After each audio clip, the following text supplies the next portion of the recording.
So today we are putting a 2-inch lift onto the Humvee. I'm gonna show you how to do it, what tools you're gonna need, things like that. Right off the bat, you'll need a pry bar, you'll need 2 ratchet straps, life insurance policy, a jack, breaker bar. We got to take the shock out, or I'm taking the shock out, I'm putting new shocks in it, and so should be fun. Alright, so the first thing we're going to do is take the shock out. How you do that, you take your jack, you jack the bottom of the lower control arm up until tension is off of this bolt. You undo the nut, the bolt should slide out if you've done it right. And I'm going to go ahead and take it completely out. So there are 2 bolts under there, I hope you can see that. And then I'm going to replace it. This is a 12,000 pound shock for the 12,000 pound Humvee. This is a 10,000 pound shock. This came out of the front. It's got the bump stop onto the shaft. You can see the difference. The shaft is much larger on the 12,000. The body's longer, should have an internal bump stop of sorts. I got these from Damage Control Customs in Georgia. Ruben is who I dealt with. He owns it, great guy. I got all 4 shocks for $100. So if you're doing the lift, you're gonna have to take 90% of it off anyway. You might as well spend $100 and get new shocks. So Damage Control Customs is who got those, or where I got those from. And I'm gonna go ahead and undo the top, and then I'll get down and undo the bottom once that's done. You may have to soak these in some liquid wrench or something like that before you attack them, but you're definitely gonna need a breaker bar on this one because it's between 250 and 300 foot-pounds. And it's probably been on there for a very long time. All right, here's the 1.5 inch socket. You can also use a 1 7/8. Or not 1 7/8, 1 7/16. I just couldn't get 7/16 around there. I mean, it was tight, and this one has a little bit of play, but for the most part, it doesn't really matter. Now I'm gonna try to break this loose, and if not, I've got a little helper pipe. Let's see if I can do it. I'll try to hold the camera. Oh, that one was much easier than the other side. I'm moving the bolts, so I'm gonna need both hands. Man, that shock is in rough shape. Alright, let me undo this and I'll show you in a second. Alright, that wasn't that tough. Got the nut off, got the suspension jacked up, so now you can literally just bring it, push it out, bring it in. That's where you should be with it before you move forward. Now, I will back up a second and tell you, I've done this on 3 corners already, and I made a huge mistake when I first started, and that was taking all the wheels and tires off, putting the entire truck on jack stands. Before you do this, make sure 3 tires are on the truck, 3 wheels are on the truck. You have to have it set that way. You have to do 1 corner at a time in order to make this work, because when we put this the spring back in, and we put that spacer on top of it, we're gonna have to jack this thing up and put every ounce of weight on this corner to get it compressed enough to get the shock back in at the top. Very important that you have the 3 tires on, because when you see how we do this, it's extremely life-threatening, scary, stupid, but it does work. So I just wanted to give you that fair warning. Make sure that you do 1 corner at a time, and also know that the shock holds everything together. So when the suspension droops, the shock's holding the entire thing together. So when I take the shock out, it gets way crazier. But we'll go ahead and I'm gonna pull the pin out of the top, big old thing, and then I'm gonna go down to the bottom and go ahead and take the shock out and replace it with the new one. But I'm only gonna put the new one in with the bottom bolts. I'm not gonna put it in with the top, and I'll show you why in a second. All right. These sometimes come out easy, they sometimes don't. Does make it easier with a 3/4 impact though.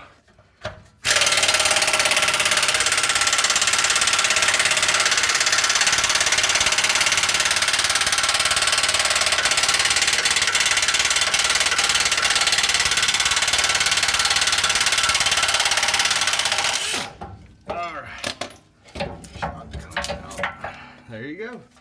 Shock's out. Oh, now I'm gonna show you a trick on how to put the new one on. Okay, we need to put 12,000 pound shock inside that bracket.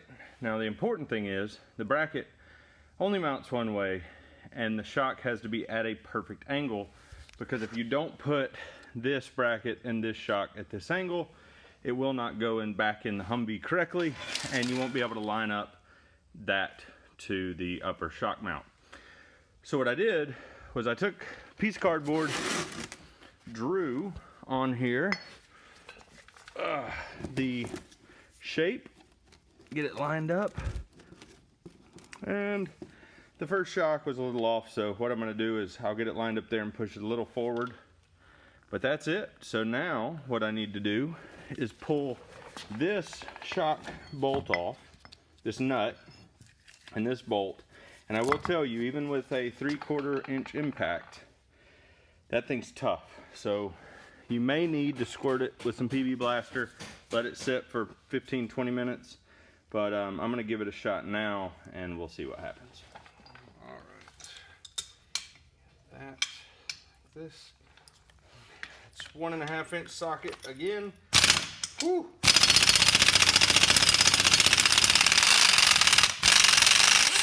There we go.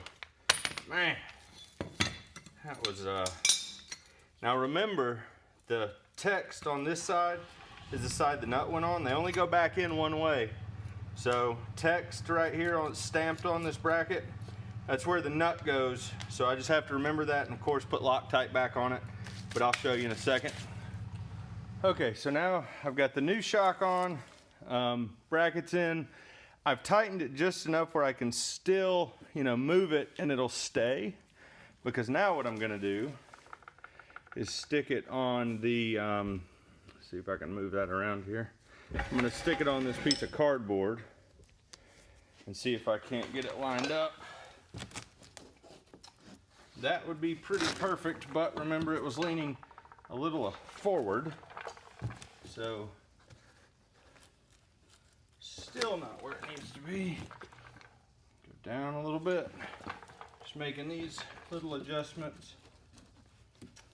That looks pretty good based on the old one. So now all I'm gonna do is put the impact on it. It's got Loctite, and just impact it. It's supposed to be, I think, either 250 or 300 foot-pounds, but I can't get the thing where I can torque it. So I'm just putting the impact on it. It has worked in the past for me, so I'll go ahead and do that now. So now it's tight, it's adjusted correctly. I did go to the hardware store, get new shock bolts for the bottom of the control arm. I found that the ones you pull out of there, they usually are in pretty rough shape. This one's actually not that bad, but just go ahead and get new ones. They're like $1 each. Did that all the way around the truck, so now it's time to put it back in. All right, let's see how hard this is. Got the new one in, or new one here. Gonna just put it in, get it up. I've already moved the washers and the lock washers to the new bolts, so hopefully they'll go in somewhat easy.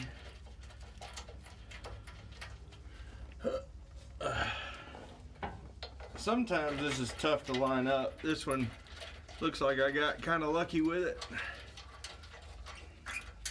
And now I get the 15/16. That's 15/16 is what these are. Put it on the impact, and are we forward? We're forward.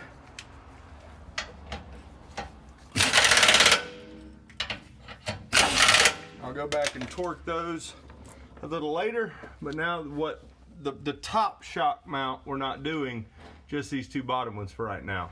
All right, you can see the new shock is in, but it is not mounted at the top. That's on purpose. We're gonna use this shock as kind of a safety, so when we compress this spring, it doesn't shoot out and kill us.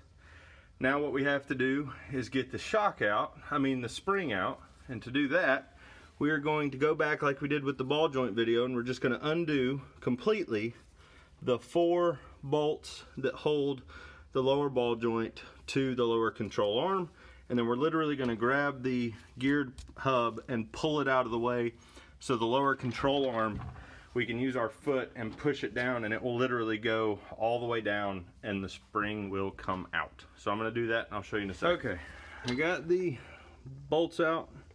I will tell you a little tip. If on this bolt on the front, see how it's got that big metal welded right there? It's hard to get that bolt out. So if you cycle the suspension with the jack it up, let it down, jack it up, let it down, throughout that process it gives you enough room to pull those bolts out without an issue, without having to disconnect the geared hub anywhere, or even the tie rods anywhere. So now what we need to do is, this where it gets kind of complicated. This is where we're going to need not toe straps, but ratchet straps. So first thing is we need to pull the hub off of the lower like that. See how it disconnects? We have to move it out of the way enough to let it lower down. So what I like to do is get ratchet straps, hook them under here or up here, and then I'll hook them to the body or the frame somewhere. They have these really nice hooks, and that way you can kind of ratchet strap it up and it'll hold it, kind of hold it out of the way. Actually, on the back, this is where I do it on the front because I can take it to the helicopter lifts. The hook's on the hood, but on the back I'll tie them all the way around the bottom of the portal to kind of hold them out of the way. So I'm going to do that, and then we'll lower the jack down and I'll show you how the spring comes out. Alright, so you can see the geared hub is away from the lower. This is going to allow the lower control arm to go down nice and easy.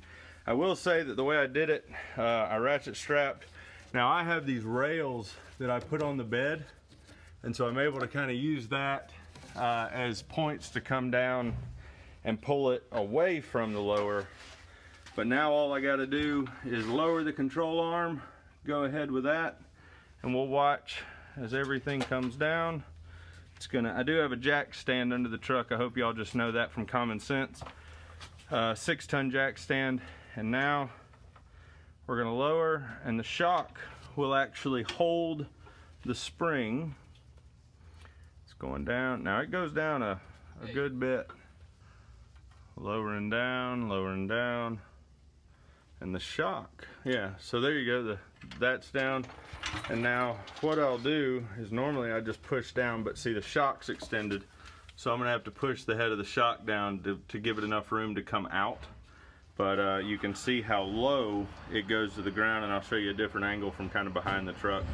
Alright, so two things here. You can see why we ratchet strapped the geared hub out of the way. I don't want it falling down and getting in my way. Two, you can see how low that control arm comes down, and it's not down all the way. It's still got to come more because I got to get the shock head out of the way, or the top of the shock out of the way, so it can fall. And you can see right here the gap between the spring and the lower control arm. So let's see if I can get that where I need it to be.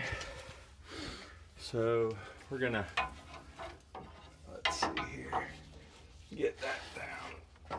There we go. And now that falls out of the way. And if you wanted to, you could take the shock out, but I'm gonna leave it in. I'm just gonna put the actual lift. Now, if you want one of these, or 4 of these, there's a guy named Mike, and his Instagram channel is All In Metalworks, I believe. If it's not, I'll fix it in the video. But I think shipped, I got this entire suspension lift for 250 bucks. Now, I don't know if he's gone up in price. I hope he does, because these are really good quality, solid steel, and they go on just like this. But I'm not going to show you yet how to put them into the boot up here, because we need a ratchet strap to pull the shock, because right now I'm fighting the shock, fighting the upper control arm, everything's in the way. So what I want to do is get a strap, go around the shock at the top and pull it towards the differential, so I'm not fighting it. It'll go ahead and get aligned, and then I can start jacking the spring back up. But again, this is where you need life insurance, because this is so shady. But let me get the ratchet strap set up and I'll get back to you. Alright, so I kind of got everything. I ratchet strapped from the receiver to this tie down point, and I'm around the shock. See how it kind of goes in there around the shock? And I tightened that as much as I can because I want it to straighten out the shock, so the shock kind of gets inside the tower. And then with my foot, I push down on the lower. I'm gonna hand that off real quick. And what I'm trying to do, I don't think that's, there we go. get this whole thing kind of in there. It's a little too much. There we go. And now that is step one. So what you want to do is you want to check to make sure that this is seated. That's inside the lip right here on the back.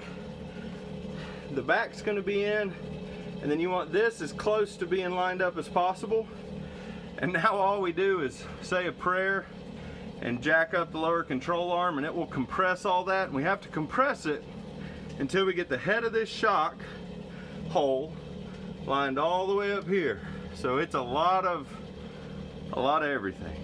But that's how you just press on the bottom of the control arm, fit it all in. This ratchet strap on the shock, man, it makes it 100 times easier because you're not fighting that shock pushing the spring back out. So let me get realigned. I'll put the jack under it and I'll kind of show you how I jack it up. All right, so we're about to start jacking it up. It's very important that you put the jack behind, not beside, the lower control arm, because for one, you want to use that lower shock mount as a place to jack, but two, as you jack, the control arm's moving towards the exterior of the Humvee, and if this jack is sideways, it'll roll over. The wheels, you can see it as I'm jacking it, the wheels are moving. Whoop. So now I want to go check to make sure that all hell didn't break loose in here. All right, it's looking good. So you can see the shock is there. This all looks like it's set. It's got a gap right here, so that'll come together. This space and this space are looking good. So I think I'm gonna just keep jacking, and then in a second, once we get this closer to the lower control arm, I'll release this strap because I don't want the shock not able to kind of set where it needs to go. So it looks like everything's good there. I'm gonna keep jacking it up. Let's see here.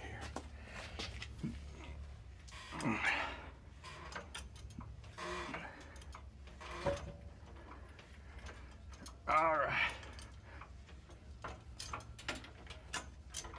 Getting tight. Now is a good time to probably release that shock. Let's see. Yep, we are. We have full contact up here. Shock's looking good. We're close. So I'm gonna kind of back up when you do it. None of this is real fun. All right, so pressure's off the shock. Get it all out of the way. And now all we do is we just keep jacking it up until this is lined up with those holes, and I will also make sure that the top of the shock's extended all the way. If you have to, get a pry bar, stick it in there, and you can kind of lift up on the head, especially if you can get down to that lip under there. And so you can see I brought it up just a little bit there, but you're just going to kind of constantly be fighting, and I'll show you a trick too. But you'll get to a point to where the jack is jacking the entire truck up. That's why you want to have all three wheels on the truck, because if you're on jack stands, this thing's going to fall off the jack stands. It moves left and right. Ask me how I know.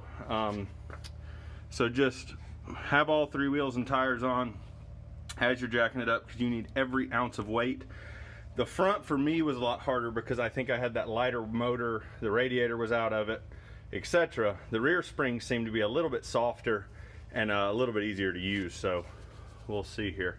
All right, let me get back to jacking it up and I'll show you a trick in a second. Okay, you're gonna get to a point like this where the bottom of the spring is seated, top of the spring is seated, but you have about that much room left. And every time you jack it up, it jacks the entire truck up. You're not compressing the spring anymore. So I just happen to have 300 pounds of sand, and so I put 300 pounds of sand on the corner, and sure enough, it's enough weight to compress the spring to be able to get that in. Now, with civilian models, it may be different because They are heavier, they have steel tops a lot of times, stuff like that, but for the military ones, I've found this works great. You still have to, you know, use a pry bar right in here on this lip and kind of pull up on the shock, and then you can get the bolt in. Make sure to put Loctite on it, but I'm gonna do that now. I can't do that with one hand, so give me a minute. There you go. Got the bolt in, suspension's on. Now all I have to do is release, well, drop the truck back down, but then release this. The ball joint goes under, straighten that out, goes under the lower control arm. Bolts go back in, torque the bolts 35 foot-pounds unless you have the 7/16 bolts, and then I think those are like 60. But I'll torque that down and put the wheel and tire back on, and I'm ready to roll. Just a quick note now that I've got it, the suspension all back together. This is 300 foot-pounds, which mine only goes to 250, so that's 3/4 impact tight. And then the two on the bottom, the two new ones that I put in, those are 178 foot-pounds. And after all of that is torqued and tight, all of that, just double check, look around, make sure all this is set in correctly. Looks good to me. I've got a little bit of a gap here, which, you know, the manual says to have a little bit of a gap. And then what I'm going to do is jack up the lower control arm, get it above this. That way when I let go of this ratchet strap, it'll just kind of swing in place, hopefully. But remember, this goes under this. So it sleeves in, and you know, this little circle will fit in there real nice. And then we just put the bolts back in, nuts, 35 foot-pounds. They're spherical lock nuts, so you don't have to put blue Loctite on them unless you want to. And I believe that's it. It'll be buttoned up. So I'm going to go ahead and torque these down, torque the top, torque the bottom. Well, top's done, but and then swing this together, and I'll kind of show you how that goes in a second. All right, jacked it up, pulled it, and it honestly set itself. I did have to push on the top here to kind of get it to go under, but once I did that, it set itself, threw a bolt in just to hold it. And that's it. Suspension lift, 2-inch lift is in, 2-inch body lift is in. I will say thank you to, I think it was All In Metalworks, for the lift itself and helping me figure out how to install it. Matt Stringenhauser, I think is how you say his name, maybe. Steinhauser, I don't know. He's on a lot of the Hummer stuff. He's helped me a lot. He sold me the body lift. First time I tried to do this, I took the entire suspension apart and then tried to put it together without the shock. The spring flew off, hit the wall behind me. I mean, I almost killed myself. So thank you very much for keeping me alive, and everything's together now. So that's it. So you just do this, repeat the process on all 4 corners. I'm gonna go ahead and get this bolted, torqued, put the wheel and tire back on, and we'll keep the videos coming, guys. Make sure to subscribe if you haven't already. All right, everybody, stay tuned for an update. I should have it on the road in a couple of weeks, maybe a week, and I'll let you know if it rides better, rides worse. Do I regret doing it? I don't know, but it's huge. I mean, I'm 6'1", 6 foot tall, and it's up to here, and I haven't moved it yet, so it'll probably settle a little bit, but it's big.